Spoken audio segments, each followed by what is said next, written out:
Sorry I haven't made a whole lot of videos lately. I've just been so darn busy with my other job and everything else. It's just been kind of hard to stop and actually make a video and stuff like that. I really don't think you guys are really interested in watching me tear apart jet skis. If you are, great, tell me. I'll make videos of it and I'll post them online, but it seems like it's the same thing. You get a jet ski, you tear it down, you sell the parts. So it's not really exciting, but if anyone wants to see that, let me know. I will post them. I finally got all the parts for my SL 700 right there. It has been down since August 23rd, and I finally got all my piston parts. I got my cylinder rehoned and bored to 50 over, so I've got everything that I need to get this thing back together. Carb rebuild kits, and I'll just go get the fuel hoses up at the AutoZone. You may notice there is a 96 SLX sitting here, and this thing is in beautiful shape. I've already sold the pump off of it, and the only thing wrong with it is it blew the engine up. Same thing that mine did. It grenaded one of the cylinders, but it's got lots of great parts on it, and so I'm going to strip it down. I've already sold the MFD off of it. It's got a really great galvanized trailer too, so I'm going to sell that. And it's for everybody who's asking me about my SLX. I have not done anything yet.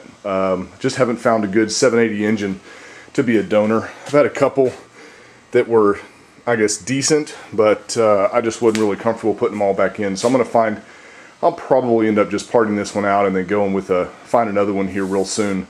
But you may notice the garage is like way clean.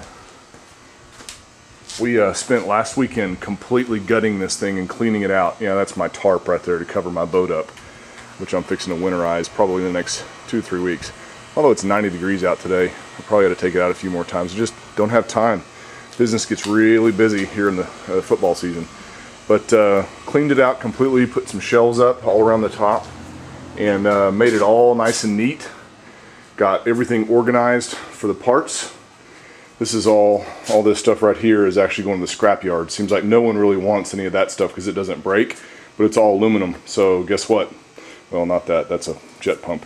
But all the aluminum parts are worth money. And got all my jugs sitting up here. And got all my electronic parts right there. And then I've got my carburetor parts up here. So I've got everything organized now, which is pretty nice. And then this is my working pile. This is all my stuff that I'm working on. So I've got a little MFD here I got to fix, and there's the parts for the 700. So that's what's been going on. So today I'm going to repair that one, hopefully, or get along. It's about 2 o'clock in the afternoon right now, so it's kind of late. It's on a Sunday. Haven't been real motivated to get out here this morning and get working on it. But so that's what I'm going to do. I'm going to start putting the gaskets on and get that piston back in. So that way we can hopefully have this thing done and working pretty quick. Okay, so I've got the lower part of where the jug sits on the crankcase all nice and clean. I've blown it out really good with air just to make sure all the debris is gone and everything is nice and neat, so the gasket will seat down on there neatly. And then here is my new piston, and I just realized the people sent me the wrong one. However, I did have the piston matched to the cylinder, so I took it over to the boring guy and he bored it to match.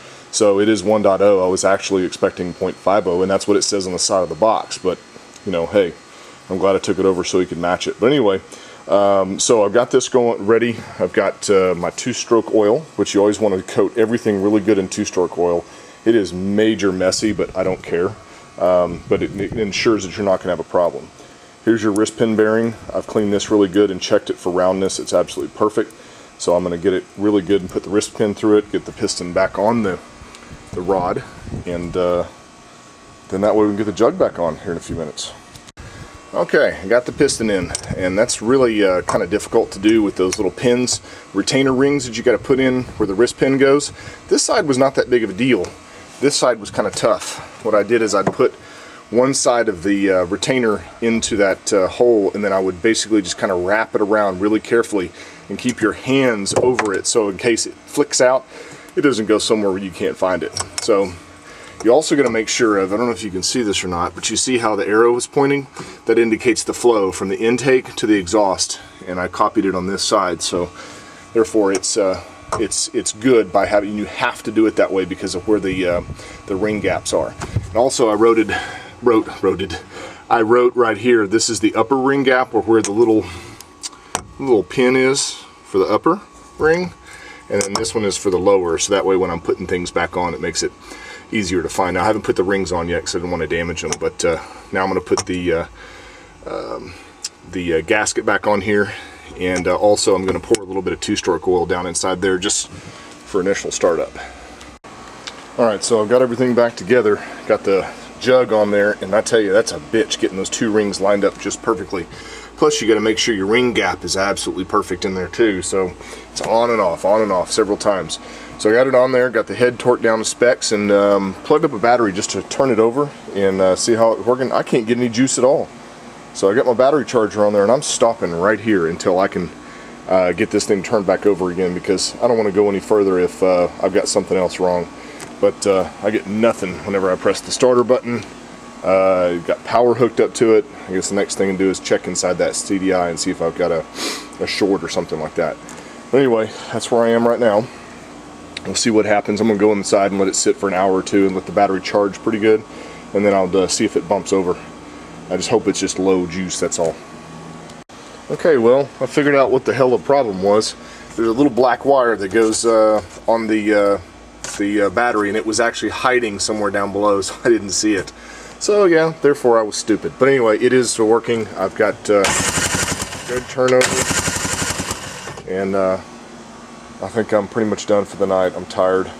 It's like 6 o'clock. It's time to go in. So anyway, I'll update the video and update you when I work on it next. Alright, well, it's been another week and a half.